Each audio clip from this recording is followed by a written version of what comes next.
National അലുമിനിയത്തിന്റെ share ആണ്. ഇതിൽ എനിക്ക് എത്ര രൂപ കിട്ടി എന്നുള്ളതിൽ വലിയ കാര്യമില്ല. പക്ഷെ നിങ്ങൾക്ക് ഉപകാരപ്പെടുന്നത് ഈ ഒരു 20% ഉണ്ടാക്കുവാനായി കഴിഞ്ഞ 2 മാസങ്ങളിൽ നമ്മൾ കടന്നുപോയ ഓരോ സിറ്റുവേഷനും അതിലെടുത്ത പ്രധാന തീരുമാനങ്ങളുമാണ്. ഇത് നിങ്ങളെ സഹായിച്ചേക്കുമെന്നും നിങ്ങൾക്ക് നിങ്ങളെടുക്കുന്ന ട്രേഡിൽ ഇത് അപ്ലൈ ചെയ്യാൻ പറ്റുമെന്നും ഞാൻ വിചാരിക്കുന്നു. അപ്പോൾ ഈ വീഡിയോ മുഴുവനായി കണ്ടാൽ നിങ്ങൾക്ക് മനസ്സിലാകും ഒരു നോർമൽ സ്വിംഗ് ട്രേഡർ എങ്ങനെയാണ് പണം ഉണ്ടാക്കുന്നതെന്ന്. അല്ലാതെ കയ്യിലാകെയുള്ള 10,000 രൂപ ഒരു കൊല്ലം കണ്ട് 10 ലക്ഷം രൂപയാക്കുന്ന വിദ്യയൊന്നും ഇവിടെയില്ല. നമ്മൾ വർഷങ്ങളായി സ്റ്റോക്ക് മാർക്കറ്റിൽ നിൽക്കുന്ന ഒരാൾ, യാഥാർത്ഥ്യബോധത്തോടെ ട്രേഡ് ചെയ്യുന്ന ഒരാൾ കടന്നു പോകുന്ന സിറ്റുവേഷനിലും അതിലെടുക്കുന്ന തീരുമാനങ്ങളുമാണ് ഇവിടെ. അപ്പോൾ ഇതായിരുന്നു ആ ചാർട്ട് പാറ്റേൺ. കഴിഞ്ഞ ജൂലൈ 7-ാം തീയതി, അതായത് ഇന്നേക്ക് കറക്റ്റ് 2 മാസം മുൻപ് നമ്മൾക്ക് ഇങ്ങനെ ഒരു ട്രയാങ്കിൾ ഷേപ്പ് കിട്ടി. അതായത് ഒരു അസെൻഡിങ് ട്രയാങ്കിൾ ഷേപ്പ് കിട്ടി. അത് കറക്റ്റ് ഈ ഒരു ലെവലിൽ നമുക്കൊരു ബ്രേക്ക് ഔട്ട് തന്നു. കറക്റ്റ് നമുക്ക് ഈ പ്രീവിയസ് ടോപ്പ് നമ്മൾ എടുത്തു, ഇവിടെ ഒരു ലൈൻ വരച്ചു. അവിടെ ഒരു കറക്റ്റ് ഒരു ബ്രേക്ക് ഔട്ട് നമുക്ക് ഈ ഒരു 82-ന് മുകളിൽ നമുക്കൊരു ബ്രേക്ക് ഔട്ട് തന്നു. ഞാൻ എടുത്തത് 82.90-നാണ്. അപ്പോൾ ഇത് എടുക്കാൻ കാരണം ഇവിടെ അത്യാവശ്യം വോളിയം ഇൻക്രീസ് ആവുന്നുണ്ട്. ഇവിടെ ഒരു ബ്രേക്ക് ഔട്ട് തന്നു. നല്ലൊരു ക്യാൻഡിൽ ഫോർമേഷൻ കണ്ടുകൊണ്ട് നമ്മൾ ഇവിടുന്ന് എടുത്തു. ഇത് കൂടാതെ ഈ വീഡിയോ ഞാൻ ഈ ചാനലിൽ ഡിസ്കസ് ചെയ്തിട്ടുള്ളതാണ്. ഈ താഴെ സപ്പോർട്ട് ലെവലിൽ നിന്ന് വരുമ്പോൾ തന്നെയും ഇവിടെ എടുക്കുന്ന സമയത്തും നമ്മളിത് നമ്മുടെ ചാനലിൽ പല പ്രാവശ്യമായിട്ട് ഡിസ്കസ് ചെയ്തിട്ടുള്ളതാണ്. വേറൊരു മെയിൻ കാരണം കൂടിയുണ്ട്. അതായത് കഴിഞ്ഞ 13 കൊല്ലത്തെ ഒരു ബ്രേക്ക് ഔട്ട് ആണ്. ഇതിൽ ഇങ്ങനെ ഒരു പാറ്റേൺ പോകുന്നുണ്ട്, അല്ലെങ്കിൽ ഇങ്ങനെ ഒരു റെസിസ്റ്റൻസ് ലൈൻ പോകുന്നുണ്ട്. അതൊരു ബ്രേക്ക് ഔട്ട് തന്നിട്ടാണ് പോകുന്നത്. പഴയ വീഡിയോ നോക്കിയാൽ അറിയാം. അതെടുത്തിട്ട് എന്റെ സ്റ്റോപ്പ് ലോസ് വെച്ചത് ഈ ഒരു ക്യാൻഡലിന്റെ ലോ, അതായത് 79.50. ഞാൻ സ്റ്റോപ്പ് ലോസ് വെച്ചത് 79 രൂപയായിരുന്നു. അപ്പോൾ അതിനുശേഷം ഈ ഒരു ക്യാൻഡിലിൽ നിന്ന് ട്രേഡ് എടുത്തതിന് ശേഷം അതങ്ങോട്ട് പോയി നോക്കാം. നമുക്ക് ഈ ക്യാൻഡിൽ ഇവിടെ മാർക്ക് ചെയ്താൽ അതിനുശേഷം അതവിടെ പോയി നമുക്ക് നോക്കുകയാണെങ്കിൽ ഇതാണ് ഈ ഒരു കഴിഞ്ഞ 2 മാസത്തെ മൂവ്മെന്റ്, ഈ സ്റ്റോക്കിന്റെ മൂവ്മെന്റ്. അപ്പോൾ ഇവിടെ നമുക്ക് കുറച്ച് കാര്യങ്ങൾ പഠിക്കാനുണ്ട്. അപ്പോൾ നമ്മൾ ട്രേഡ് എടുത്ത ക്യാൻഡിൽ ഇതാണ്.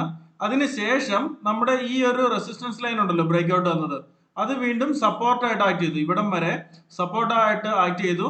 ഇവിടം വരെ നമുക്കൊരു നല്ലൊരു മൂവ്മെന്റ് തന്നു. ഏകദേശം ഒരു 98 ലെവലിലൊക്കെ നമുക്കൊരു മൂവ്മെന്റ് തന്നു.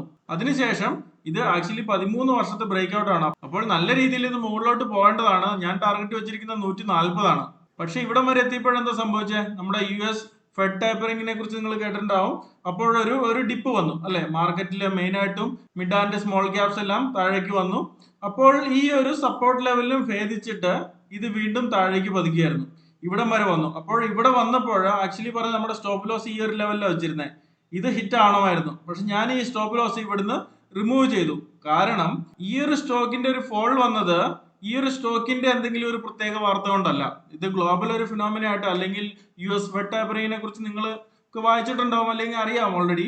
അപ്പോൾ ഇങ്ങനെ ഒരു ഫിനോമിനം വന്നുകൊണ്ട് മാത്രം ഒരു ഡൗൺഫോൾ വന്നതാണ്. ഈ സ്റ്റോക്ക് എങ്ങനെ പോയാലും തിരിച്ചു കയറും എന്നുള്ള ഉത്തമ വിശ്വാസം ഉള്ളതുകൊണ്ടാണ് ഈ ഒരു സ്റ്റോപ്പ് ലോസ് വെച്ച് നമ്മൾ എടുത്ത പൈസയിൽ നിന്ന് ഈ ഒരു സ്റ്റോപ്പ് ലോസ് അടിച്ച് ഇത്രയും രൂപ നഷ്ടം വരാതെ ഞാൻ വെച്ചത്. ഓക്കെ, അപ്പോൾ ഈ ഒരു സ്റ്റോപ്പ് ലോസും കഴിഞ്ഞിട്ട് ഇത് വീണ്ടും മുകളിലോട്ട് പോയെങ്കിലും പിന്നെയും താഴേക്ക് തന്നെ വന്നു. നമ്മുടെ ഈ ഒരു മെയിൻ ഒരു സപ്പോർട്ട് ഉണ്ടല്ലോ, ഈ ഒരു മെയിൻ സപ്പോർട്ടിൽ വന്ന് ഒരു ദിവസത്തെ ഒരു ക്ലോസിംഗ് തന്നു. ഇവിടം വരെ ക്ലോസ് ചെയ്തു. എന്നാൽ തൊട്ടടുത്ത ദിവസം വരേണ്ടത് വളരെ ഒരു നിർണായകമായിട്ടുള്ള ഒരു ക്യാൻഡിൽ ആയിരിക്കും വരേണ്ടത്. കാരണം ഇത് വീണ്ടും താഴത്തോട്ട് പോരുകയാണോ അഥവാ മുകളിലോട്ടുള്ള ഒരു റിവേഴ്സൽ ആണോ എന്ന് നമുക്ക് അറിയേണ്ട ഒരു ക്യാൻഡിൽ ആയിരിക്കും. അപ്പോൾ അതുപോലെ തന്നെ തൊട്ടടുത്ത ദിവസം ഇവിടെ വന്ന ക്യാൻഡിൽ എന്ന് പറയുന്നത് നല്ലൊരു ബുള്ളിഷ് റിവേഴ്സൽ ആയിരുന്നു. എന്ന് വെച്ചാൽ ഇതൊരു ബുള്ളിഷ് റിവേഴ്സൽ തരുന്ന ഒരു സ്പിന്നിങ് ടോപ്പ് ക്യാൻഡിലാണ്. സ്പിന്നിങ് ടോപ്പ് ക്യാൻഡിൽ നമ്മൾ ഈ ഒരു ട്രെൻഡ് ഫോളോ ചെയ്ത് വന്നിട്ട് ഇങ്ങനെ ഒരു spinning top bullish reversal candle ഉണ്ടെങ്കിൽ അതിന്റെ അർത്ഥം ഇവിടെ താഴേക്ക് വന്നിട്ട് ഇതൊരു റിവേഴ്സൽ തരുമെന്നാണ്. അതുപോലെ തന്നെ ആ ഒരു ക്യാൻഡിൽ പറഞ്ഞ പ്രകാരം തന്നെ ഇവിടുന്ന് അടുത്തൊരു റിവേഴ്സൽ നമുക്ക് കിട്ടുകയും ചെയ്തു. അപ്പോൾ അങ്ങനെ ഈ ഒരു റിവേഴ്സലിൽ ഇത് പോവുകയും മുകളിലോട്ട് പോയി ഇന്ന് 102 വരെ വന്നായിരുന്നു. ഇത് ഏതായാലും ഞാൻ ഹോൾഡ് ചെയ്യുന്നതാണ്. ഇന്നത്തെ വരെയുള്ള റിട്ടേൺ ആണ് 20% എന്ന് പറയുന്നത്.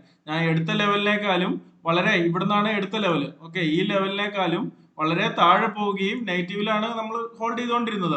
എന്നാലും എനിക്ക് ഉറപ്പുണ്ടായിരുന്നു ഇത് എങ്ങനെ പോയാലും മുകളിലോട്ട് പോകും. കാരണം 140 ആണ് ടാർഗറ്റ് വെച്ചിരിക്കുന്നത്. അതിനിടയ്ക്ക് വരുന്ന ഈ ഒരു ചെറിയ ചെറിയ കാര്യങ്ങളൊന്നും നമ്മൾ മൈൻഡ് ചെയ്യേണ്ട കാര്യമില്ല. സ്റ്റോപ്പ് ലോസ് ഇങ്ങനെയുള്ള കാര്യങ്ങൾക്കല്ല വെക്കേണ്ടത്. പക്ഷെ ഈ പറഞ്ഞതിന്റെ അർത്ഥം നമ്മൾ ഒരിടത്തും സ്റ്റോപ്പ് ലോസ് വെക്കേണ്ടതല്ല. ഇങ്ങനെയുള്ള സിറ്റുവേഷൻ വരുമ്പോൾ ഇത് നമുക്ക് മനസ്സിലാവുന്നത് നമ്മുടെ എക്സ്പീരിയൻസിൽ നിന്ന് തന്നെയാണ്. അപ്പോൾ ഈ പറഞ്ഞതിന്റെ അർത്ഥം നമ്മളുടെ എക്സ്പീരിയൻസും നമ്മളുടെ അറിവും, ഇതിൽ നമുക്ക് അറിവുണ്ടായിരിക്കണം. ഗ്ലോബൽ മാർക്കറ്റിനെ കുറിച്ച് എന്തുകൊണ്ടാണ് ഇടിഞ്ഞത്, ഈ ഒരു പർട്ടിക്കുലർ ഷെയറിനെ കുറിച്ച് നമുക്ക് അറിവുണ്ടായിരിക്കണം. അതല്ലാതെ നമ്മൾ വെച്ച സ്റ്റോപ്പ് ലോസ് എന്തിനു വെച്ചു അതിന്റെ ഒരു ലോജിക്ക് നമ്മൾ മനസ്സിലാക്കണം. അതുകൂടാതെ ഈ ഓരോ ക്യാൻഡിൽസിനെ കുറിച്ച് അറിഞ്ഞിരിക്കണം. അപ്പൊ ഇവിടെ നല്ലൊരു കറക്റ്റ് റിവേഴ്സ് ക്യാൻഡിൽ വന്നുകൊണ്ടാണ് നമ്മൾ ഹോൾഡ് ചെയ്തത്. ഇല്ലായിരുന്നെങ്കിൽ തൊട്ടടുത്ത ദിവസം ഈ ഒരു ക്യാൻഡിലിന് പകരം ഇതുപോലെ ഒരു ബിയറിഷ് ക്യാൻഡിൽ ആയിരുന്നെങ്കിൽ നമ്മൾ തീരുമാനങ്ങൾ വീണ്ടും മാറ്റേണ്ട വന്നേനെ. എന്നാൽ ഈ ഒരു ക്യാൻഡില് ബുള്ളിഷ് റിവേഴ്സൽ ആണെന്ന് മനസ്സിലായത് കൊണ്ടല്ലേ, ഒരു സ്പിന്നിംഗ് ടോപ്പ് ക്യാൻഡിലാണ് ഇതൊരു റിവേഴ്സലാണ് കാണിക്കുന്നതെന്ന് മനസ്സിലായതുകൊണ്ടല്ലേ എനിക്കത് ഹോൾഡ് ചെയ്യാൻ പറ്റിയത്.